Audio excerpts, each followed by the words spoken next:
اما نشوف جايبين لي في عيد ميلادي.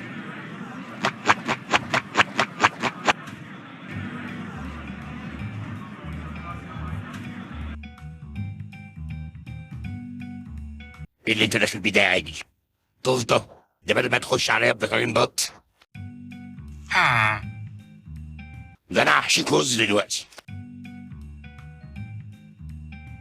طب بص لي كده يا جد. خلاص يا اسطى عايزه. خلاص خد. اللي بعده. تعالى يا ودي اقول ما تخافش. تعالى يالا. ده ايه ده كمان؟ اتنسى. شايف الهدوء ده بتاعتك؟ دي نيمبوس 2000 يا ريس، بتتابع وتطير بيها وسريعة جدا. طب والله كويس. دي امك اللي جايبها لك يالا ولا ايه؟ لا يا ريس، دي ميس مكانجر اللي اشتريتها. طب اخلع يلا يا حبيبي يلا. اللي بعده.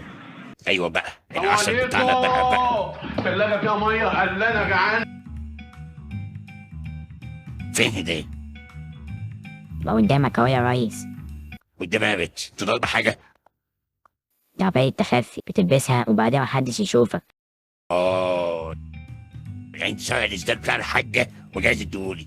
طب يلا من هنا يلا. يعني محدش فيكم عارف يجيب لي حاجه عيدها. طب مش عايز اشوف حد فيكم. اطلعوا بره.